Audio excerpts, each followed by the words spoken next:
Oi, pessoal, tudo bem? Hoje a gente vai fazer uma live sobre diabetes tipo 2. É um tema bem amplo, mas confesso que eu fiquei bem feliz que foi escolhido esse tema na enquete que eu fiz, porque vai dar sequência à live anterior que eu falei, né, sobre síndrome metabólica e sobre a resistência insulínica, né? Resistência insulínica, síndrome metabólica, diabetes tipo 2, tudo isso é uma sequência se a gente não fizer bem, né, assim, a prevenção para a progressão, o tratamento com o objetivo de evitar as complicações.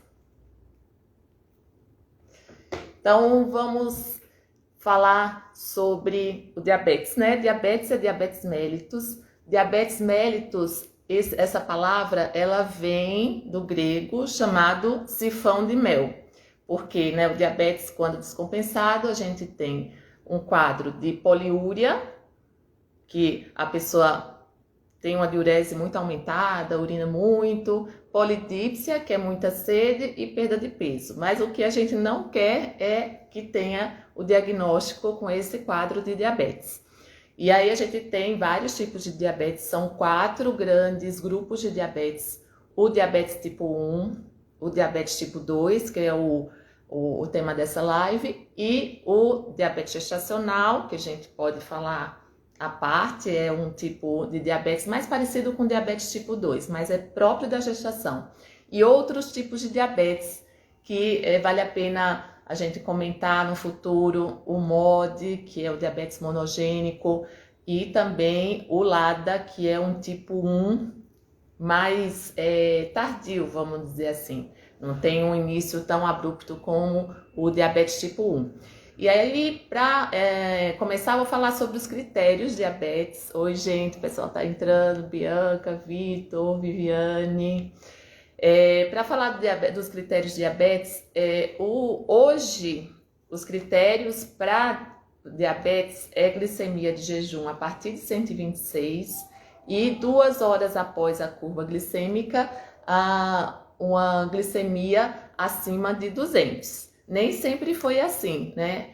Quem é mais velho aqui, ou talvez que pergunte para os pais, para os avós, a glicemia antes, o normal era 140, né? Até 140 em jejum você não tinha o diagnóstico de diabetes.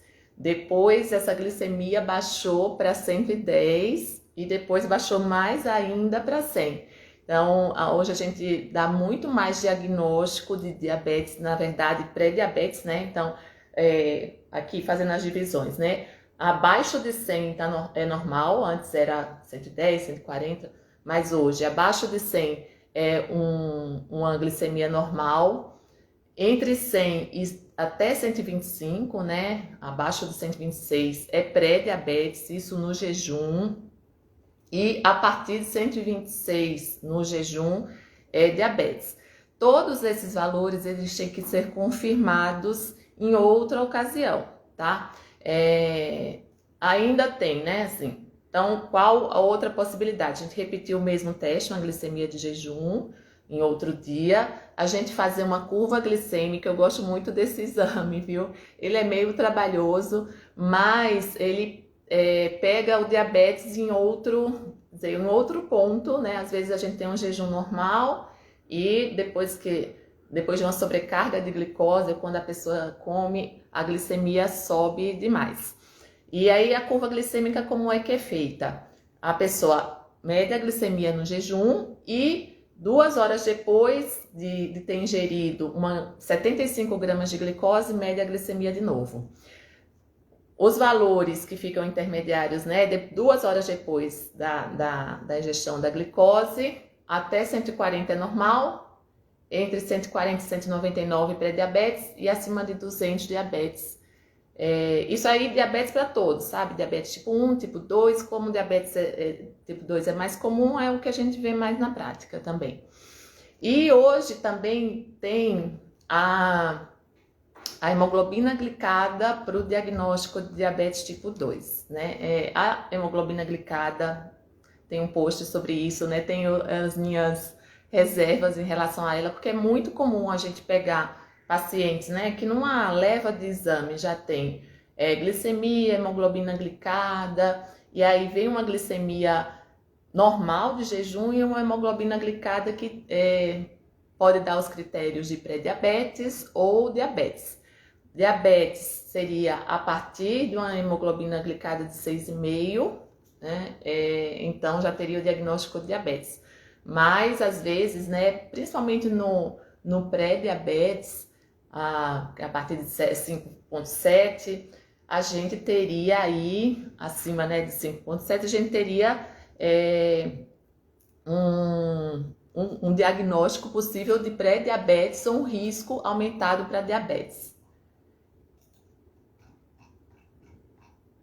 E aí tem um post no blog bem legal que fala de toda essa evolução dos critérios diagnósticos para diabetes e por que eles foram diminuindo, né?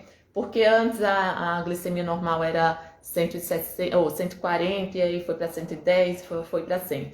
O que determina assim, o diagnóstico de diabetes? Na verdade, é quando começam as complicações.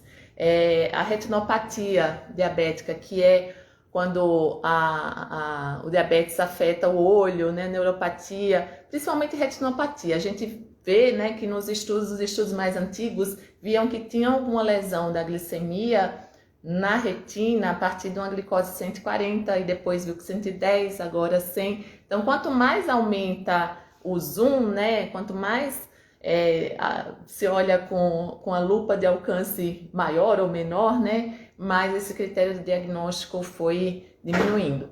E aí, voltando, né, para a hemoglobina glicada, também foi relacionado ao diagnóstico, né? A gente antes só via falar mais da hemoglobina glicada para o controle de diabetes, né? Mas hoje em dia ela é considerada também que tem, né? Ela define mais o risco de diabetes, né? Diabetes a partir de 6,5, abaixo de 6,5 e acima de 5,7, você teria um risco aumentado para diabetes, né? Que aí é o pré-diabetes. O pré-diabetes nem todo mundo vai evoluir do pré-diabetes para o diabetes, mas a gente não fica de braços cruzados vendo, né? Esperando que isso aconteça. Na verdade, assim, tem um risco maior disso acontecer, então a gente já tenta intervir. E aí no pré-diabetes, o que é que a gente tenta fazer com que, né, o paciente não progrida para o diabetes? Falando, né, a síndrome metabólica, a resistência à insulina, né, como eu falei na live passada. Resistência à insulina é o começo para a síndrome metabólica. A síndrome metabólica já tem, né, no diagnóstico pré-diabetes que pode levar para o diabetes tipo 2. Tem estudos muito importantes, né, no passado que falam dessa progressão do pré-diabetes para o diabetes. Um dos mais falados é o DPP, Diabetes Prevention Program, que o que fez, né? Ele comparou 3 grupos. Vocês já ouviram falar sobre, é necessário fazer 150 minutos de caminhada por semana? De onde vem isso? Vem desse estudo, né? Esse estudo ele tentou ver o que era mais eficaz em prevenir, né, o diabetes, quer dizer, prevenir o diabetes, evitar a progressão do pré-diabetes para o diabetes. Não fazer nada, fazer atividade física e redução, mudança de estilo de vida, que aí entravam duas coisas. Redução de 7% do peso. A gente falou muito do peso quando a gente comentou sobre resistência insulínica e síndrome metabólica. Diminuição de 7% era o objetivo desse estudo. Acumular 150 minutos de atividade física aeróbica por semana, né? Esse é o grupo de mudança de estilo de vida. Ou metformina. Metformina, aquela medicação que diminui a resistência à insulina, que é base para o diabetes tipo 2. E aí eles viram que quem não fez nada progrediu mais para o diabetes. Deixa eu ver aqui os dados. Então, quem não fez nada progrediu mais para o diabetes. Quem usou metformina progrediu um pouco menos, 31% a menos. E quem progrediu menos, quer dizer, quem foi melhor foi mudança de estilo de vida. Então, mudança de estilo de vida é melhor do que metformina, que é melhor do que não fazer nada. E aí a gente já vai para algumas perguntas aqui, né? Se é possível controlar o diabetes tipo 2 com mudança de estilo de vida, é sim, com dieta, atividade física, a gente pode prevenir a progressão, mas também tem uns estudos interessantes que, uma vez que a pessoa tenha diabetes tipo 2, ela pode remitir, né, entrar em remissão, que é tirar todas as medicações, geralmente hipoglicemia antioral, não insulina, né? A pessoa estaria com diabetes não muito descompensado e a redução do peso, principalmente com dieta de baixa caloria, a pessoa sairia, né, das medicações e conseguiria fazer o controle do diabetes sem medicação, né? Diabetes tipo 2, ela não tem cura, mas tem controle e tem essa questão da remissão. Claro que se voltar a ganhar peso, ficar sedentário, volta a toda essa a necessidade de medicação, né? E esses estudos assim que mostram remissão do diabetes são bem interessantes porque a gente ouve muito, né, que o diabetes ele é uma doença progressiva. Uma vez que você tem um diagnóstico, você vai começar com remédio, vai depois aumentar a quantidade de medicação e aí vai fatalmente terminar na insulina. Não é bem assim.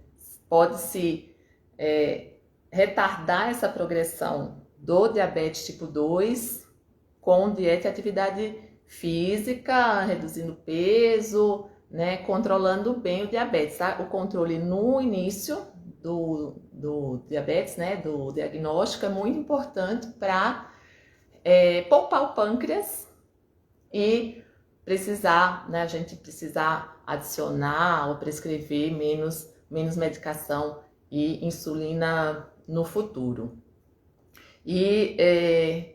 Então, falando da prevenção do diabetes tipo 2, né? Entra tudo isso, controle do peso, atividade física. A atividade física, ela melhora o controle do diabetes, a progressão do diabetes independente da perda de peso. Então, só fazer atividade física já ajuda a glicemia. E quando tudo isso não é suficiente, a gente começa a, né, prescrever as medicações.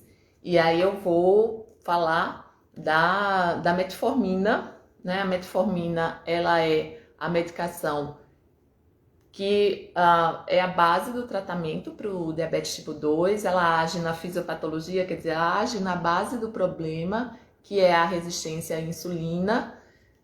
A metformina é uma medicação que a gente introduz e geralmente deixa até o final, né? E aqui também vou comentar sobre um aspecto da metformina que é muito importante, né? Isso aí também foi um videozinho que eu fiz. A metformina não faz mal para o rim, tá? O que acontece? O paciente ele é mais resistente ao tratamento, ou descobre muito tempo depois, diabetes descompensado, e a gente introduz a metformina. Tem uma hora que a gente tem que tirar a metformina por conta de um problema, por exemplo, né, o que mais acontece no rim, né? A gente dá a insulina, a metformina, o paciente já tem alguma complicação renal e depois a gente tem que tirar a metformina. E aí pensa-se que é a metformina que fez mal para o rim, mas não.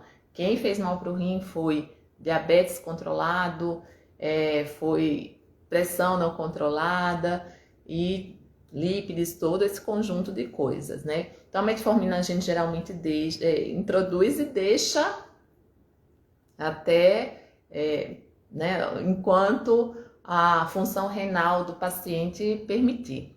E aí a gente da metformina. Quando o diabetes está muito descompensado, é possível a gente já começar com duas medicações, às vezes até 3 medicações, né? Vai depender muito da hemoglobina glicada de início. Se, por exemplo, eu preciso baixar mais que 1 ponto percentual, a pessoa chegou com hemoglobina glicada de 8, 9, a metformina sozinha não vai dar conta, em geral, aí dá uma segunda medicação, que aí eu vou falar um pouquinho depois de todas essas outras medicações, né? E aí, quando tá muito, muito descompensado, a gente pode já começar com insulina, porque quando o diabetes está muito descompensado, a insulina ela não age, quer dizer, os comprimidos não agem bem, é o que a gente chama de glicotoxicidade. A gente precisa dar um pouquinho de insulina para baixar mais, né, a glicemia e aí permitir que as medicações deem conta do recado, né? Mas aí o que a gente começa? Com metformina e a gente vai escolher uma outra medicação quando preciso, né? O diabetes está descompensado. A gente vê o diabetes compensado como, né? A gente vai, já deu o diagnóstico, começou o tratamento e vai ver o controle do diabetes usando a hemoglobina glicada. A hemoglobina glicada, então, serve para diagnóstico e para controle do diabetes. A hemoglobina glicada, né, que é o clássico para o controle do diabetes, a gente considera um bom controle, hemoglobina glicada até 7, né, e a partir de 7 a gente teria que fazer alguma intervenção. O melhor seria a hemoglobina glicada mais baixa, mas sem hipoglicemia. Não adianta ter um diabetes com uma hemoglobina glicada abaixo de 6, por exemplo, e a pessoa está correndo risco de morte, né, ou de vida, com hipoglicemias graves de repetição. A gente tenta manter uma hemoglobina glicada de 7 com menos hipoglicemia possível. E então, metformina deu conta, atividade física, dieta, é sempre um pacote, né? A hemoglobina glicada subiu, a gente pensa em adicionar uma outra medicação. Aí vão ter, né? Como segunda opção, a gente tem várias, vai depender do perfil do paciente. A gente tem vou começar agora os inibidores do SGLT2, que são medicações que agem inibindo a reabsorção da glicose pelo rim, né? Como é que funciona? O rim, ele filtra 100% do sangue, né? E deixa escapar na urina o que está em excesso, né? Quando o diabetes está descompensado, acima de 200, por exemplo, ele extrapola essa capacidade de reabsorção do rim, da glicose, e a glicose aparece na urina, a urina fica doce, isso se chama glicosúria. Mas tem, né, pegando esse aspecto do rim, foram desenhados os inibidores do SGLT2, do cotransportador sódio e glicose no rim. E o que ele faz? Ele bloqueia essa reabsorção renal de glicose, tá? E faz com que a glicose ela passe, né, uma parte da glicose ela passe direto para a urina, deixando a urina doce e tirando aí um pouco do excesso de glicose no sangue. E quando lançou, né, deu um nó na cabeça da gente um pouco, porque a gente tinha uma medicação que dava a mesma coisa, um sinal do diabetes compensado, que é a glicosúria, que é essa glicose na urina, a urina fica doce. E como efeitos, né, adicionais, além do controle da glicose, perde peso, porque você acaba perdendo caloria, glicose na urina, né? 1 grama de glicose equivale a 4 calorias, e também perde um pouquinho de sal, controla a pressão. Então, como benefícios adicionais, você teria uma redução discreta da pressão arterial, perda de peso, e tem uns estudos agora que mostram, né, quer dizer, já foi aprovado para outras doenças independentes do diabetes, insuficiência renal, e parece também que ele dá uma proteção, insuficiência cardíaca, e também dá uma proteção para o rim, né, para proteger do desenvolvimento da progressão de doença renal. Essas medicações vieram para ficar, são muito boas, elas são oferecidas no SUS, no alto custo, para pessoas que tenham doença cardiovascular já estabelecidas, acima de 65 anos, tem uns critérios, a medicação, né, a dapagliflozina, então a gente tem dapagliflozina, empagliflozina, canagliflozina. Essas são as medicações que são do SGLT2, que elas podem vir sozinhas ou combinadas com a metformina. E aí depois a gente tem, aqui eu não estou falando muito a sequência da escolha da gente, mas assim, as possibilidades, né? É possível que o inibidor de SGLT2 não seja a nossa primeira opção depois da metformina, quando a gente precisa de uma medicação mais potente, a gente pode fazer, né? Eu estou falando das medicações orais. As sulfonilureias, que é gliclazida, glibenclamida, glimepirida. O que é que elas fazem? Elas estimulam a secreção de insulina pelo pâncreas, da própria insulina que a pessoa produz. O diabetes tipo 2, ele tem dois defeitos, né? A resistência insulínica, quer dizer, existe insulina, mas a insulina não age bem. E tem também um defeito na secreção de insulina, né? Não tem uma liberação suficiente de insulina para aquela quantidade de carboidrato que você comeu, né? Que a pessoa comeu. Então é por isso que às vezes, né, na prática, dependendo de qual for o defeito predominante, a gente tem às vezes uma glicemia de jejum mais alta, né? Aí a gente pensa, essa pessoa tem muita resistência à insulina predominante. Pode até ser que ela vá dormir com a glicemia normal e acorde com a glicemia alta, por conta da resistência à insulina, que a insulina ela inibiria a produção hepática de glicose. Como tem resistência, mais glicose hepática é liberada. Então, as sulfonilureias, elas agem nesse outro defeito da secreção de insulina, e são medicações particularmente que eu gosto, são medicações potentes. Então, se preciso o paciente está com a hemoglobina glicada de 9, já tá com, né, já começa com metformina e uma sulfa, e depois até eu posso tirar e adicionar uma outra medicação. Tem os inibidores de DPP-4, que o que eles fazem? Eles fazem com que o GLP-1, né? O GLP-1 é um hormônio intestinal que é quebrado por essa enzima, DPP-4. Eles inibem esse DPP-4 e fazem com que esse GLP-1, esse hormônio intestinal, ele circule mais tempo e libere mais insulina. É uma medicação bem interessante, também não causa hipoglicemia.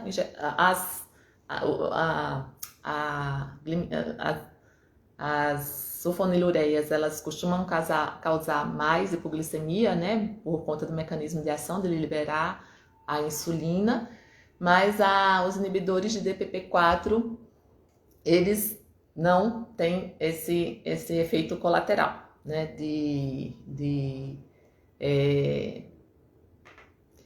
causar hipoglicemia, mas eles não são tão potentes.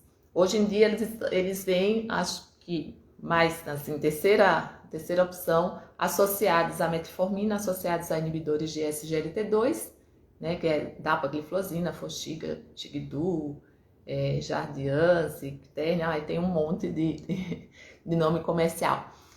E os inibidores de DPP-4. Outra medicação oral que também é utilizada, que vai agir principalmente na resistência à insulina, é a pioglitazona, muito interessante para quem tem a resistência à insulina como, né, predominante, ou senão a gente tem que realmente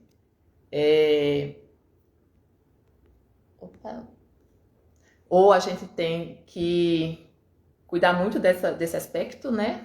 Por síndrome de ovário policístico, por gordura no fígado. A pioglitazona, ela age melhorando a resistência à insulina, mas só que ela faz também ganhar um pouquinho de peso.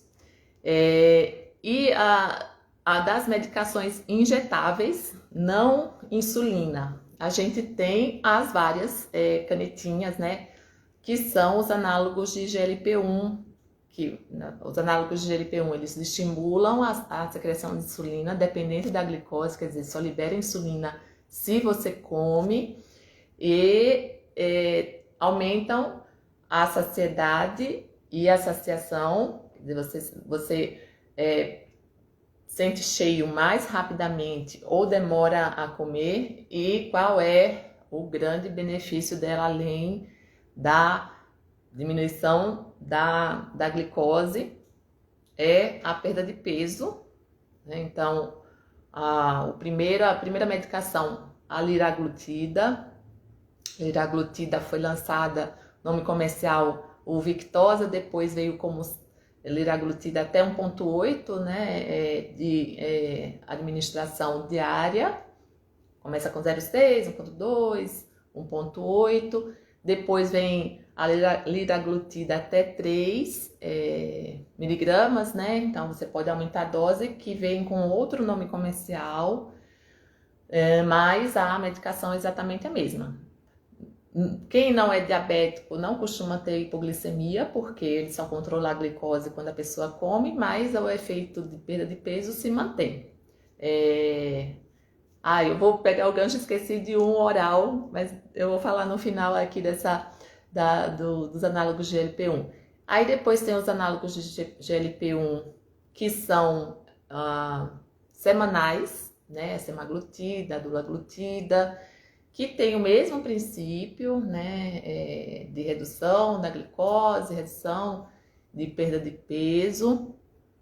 E agora, recentemente, eu até esqueci de colocar ele no grupo das medicações orais, tem os análogos de GLP-1, tem o análogo de GLP-1 oral, a semaglutida oral, que é tomada uma vez ao dia em jejum. Também tem uma gradação de dose, foi lançado há poucos dias atrás, também para diabetes tipo 2. Todas essas medicações, elas são liberadas, na verdade, para diabetes tipo 2, tá? Tem só uma que eu falei, né, que é a liraglutida, com outra apresentação para obesidade.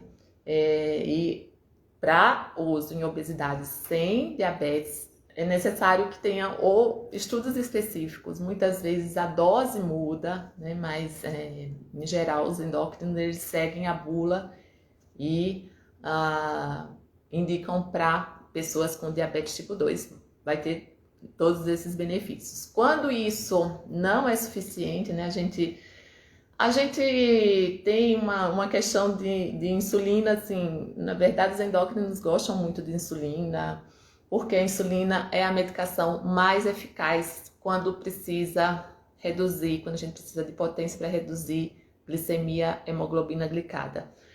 A gente sabe que ninguém gosta de insulina, até ver os benefícios dela, né? Há uma resistência muito grande, tanto à prescrição por parte de alguns médicos, realmente, quanto à aceitação da insulina pelo paciente. Mas o fato é que acho que a insulina deveria ser administrada muito mais precocemente no tratamento, né? A gente chama de inércia do tratamento. A gente vai esperando piorar um pouquinho para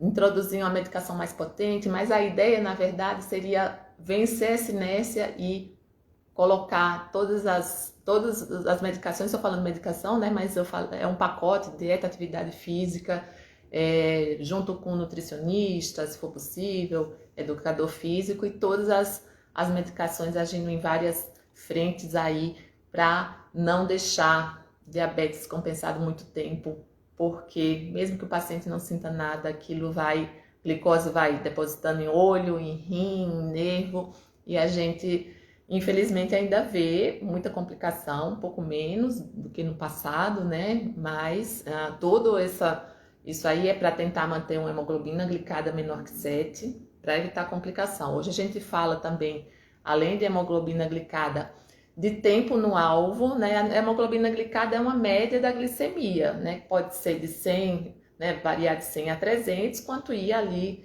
né? Entre 100 e 200. Então, essa margem de variação a gente tenta diminuir, né? A gente tenta manter uma hemoglobina glicada com menor margem de variabilidade glicêmica, essa é a palavra que a gente usa tecnicamente. E aí a gente tem também hoje os sensores de glicose, tem a ponta de dedo que a gente tenta manter no alvo, e o alvo, o ideal é que esteja entre 70 e 180, a maior parte do tempo, acima de 70% do tempo. Tem uma pergunta aqui. Cris. A Cris pergunta assim, bom dia, minha hemoglobina glicada deu 6, mas é com glicemia normal. Tá. E aí foi orientado, não repetir o exame, né? Mas para fazer dieta e cuidar do hipotireoidismo, com teste de açúcar saudável. Eu falei um pouquinho antes sobre a hemoglobina glicada. Tem um post no blog, eu até coloquei nos stories hoje, né? Se a hemoglobina glicada vale a pena para o diagnóstico de diabetes, pré-diabetes. 6,5, assim, eu acho que talvez fosse a indicação de ver uma curva glicêmica, talvez no jejum não tenha uma glicemia alterada, né? Mas como é a média, pode ser que depois já de uma refeição, de uma sobrecarga de glicose, tenha um aumento da glicemia. Então, a hemoglobina glicada é um dos parâmetros de diagnóstico e tratamento, e também a gente tenta manter aí menor variabilidade glicêmica, né? Os altos e baixos, e por isso entram hoje outros critérios, que é tempo no alvo. Quem usa muito tempo no alvo é quem usa insulina e o sensor de glicose, né? Aquela moedinha branca, né, que aparece aqui em algumas pessoas, é o sensor de glicose. Hoje a gente tem o Freestyle Libre, mas tem também sensores de glicose associados à bomba de insulina. Então, a gente tenta manter essa glicemia o mais estável possível. Estável, gente, não quer dizer reta, tá? A glicemia normalmente ela varia, tanto que fora do jejum a glicemia de 140 na ponta de dedo é normal, né? A glicemia sobe e desce conforme os períodos de alimentação. A gente tenta manter uma variabilidade glicêmica menor, né? E nesse intervalo até 180, né? 140, na verdade, é um padrão 2 horas após a refeição. Outro critério de diabetes que eu não falei, né? Mas é glicemia acima de 200 com sintomas típicos de diabetes, que é a poliúria, polidipsia e perda de peso, né? Então, para o controle tem a glicemia, tem também os glicosímetros, né? Os glicosímetros, às vezes comenta assim que tem uma desconfiança sobre a precisão da ponta de dedo, né? E vê uma variação bem grande. No SUS eu vou falar mais assim, no SUS, na verdade, só quem faz ponta de dedo, quem tem direito à fita, a glicosímetro, é quem usa insulina. Mas eu acho que se a pessoa tem condição de verificar a ponta de dedo, né, que é essa glicemia que a gente pede para o paciente fazer no dedo, acho bem válido. Aí tem umas questões assim que também foi um dos últimos posts sobre a pseudo-hipoglicemia, ou quando há uma discrepância entre a glicemia da ponta de dedo e a glicemia plasmática, que é aquela que a gente dosa aqui no sangue, né, no plasma. Tira o sangue, separa o plasma e vê a glicemia. Tem que ter uma série de cuidados para fazer a glicemia de ponta de dedo, aquecer os membros. Quem tem fenômeno de Renault, que fica branco, né, pálido, depois fica com a coloração mais azulada. Quer dizer, toda doença que tenha um problema, uma lentificação de circulação aqui nas pontas dos dedos, podem diminuir falsamente a glicemia. Isso foi que eu achei nos textos em inglês com hipoglicemia por artefato. Então, tem várias questões. Às vezes o paciente está sentindo uma coisa, pica o dedo, está sentindo outra. Também isso é muito comum também, né? O paciente achar que está com hipoglicemia, vai aferir a ponta de dedo e não está mesmo fazendo tecnicamente a parte correta da medida, né? O que a gente chama de pseudo-hipoglicemia, e o discurso doutora, quando a glicemia está alta, eu me sinto bem, me sinto disposto, mas quando ela baixa, quando ela fica normal, eu me sinto mal. Isso tem a ver com a circulação, né, da glicose intracerebral. O cérebro, ele tem uma barreira e ele protege contra o excesso de glicose, só que até está relacionado com demência e tudo mais. Mas só que quando ele diminui para proteger, quando normaliza, entra menos glicose dentro do cérebro e a pessoa vai sentir mal. Obrigada, Marquito. Então, o controle do diabetes a gente tenta fazer no dia a dia com ponta de dedo, tenta fazer também, e também tem os exames. Hemoglobina glicada sempre a gente usa ainda como parâmetro a cada 3 meses, a gente pede a hemoglobina glicada. Pode ser que se o diabetes estiver super bem controlado, a gente pode pedir esses exames com mais tempo, né? Não só a hemoglobina glicada, mas todo o panorama para o diabetes tipo 2, né? Quer dizer, o pacote exames de sangue, aí a gente vai pedir glicemia, colesterol, hemoglobina glicada, função renal, que entra creatinina, função hepática, hemograma, enfim, os adicionais para ver o geral. Exame de urina, e aí a gente tem um exame específico que chama microalbuminúria, que vê a lesão renal. Às vezes o rim está funcionando bem, tá filtrando bem, mas já tem uma lesão ali que deixa escapar a proteína e a gente detecta por esse exame chamado microalbuminúria de urina isolada. É uma amostra de urina pequena e a gente procura a proteína na urina. Pode ser que no rim a creatinina está normal, a função renal está normal, mas já começa a aparecer esses sinais de lesão renal. A gente vai atrás, né, dessas alterações que não são clínicas, o paciente não sente nada, mas na urina a gente procura microalbuminúria e no olho a gente procura retinopatia diabética. Então, todo paciente com diabetes tipo 2, principalmente se a gente, né, diagnosticou agora, merece um fundo de olho. Então, esse exame é feito pelo oftalmologista, talvez ele peça um mapeamento de retina, que é um exame mais detalhado, para ver se tem lesões e acompanhar.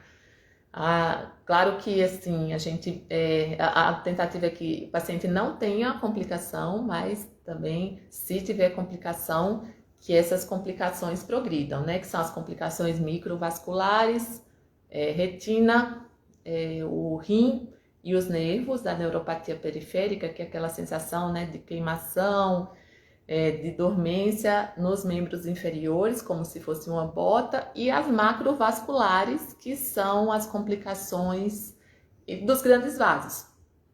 Complicação dos vasos cerebrais, né, paciente com diabetes não controlado. E aí tem diabetes, né, só que também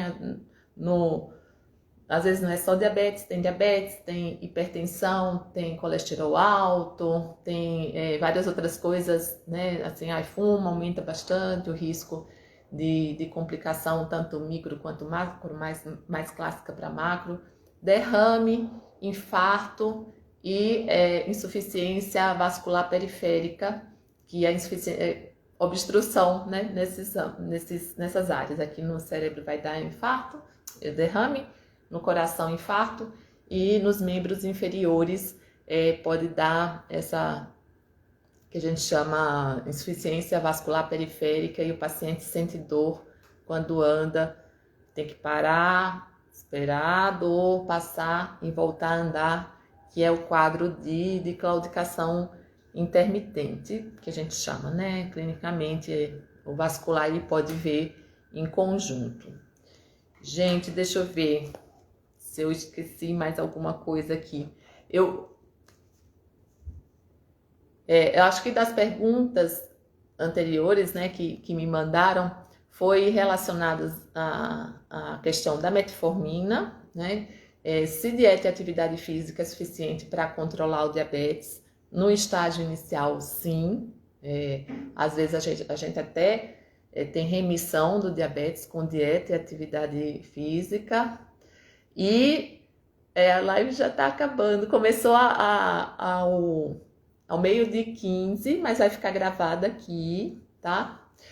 Então, voltando, dieta e atividade física, das perguntas, né? Se alguém quiser mandar uma pergunta, aproveita agora.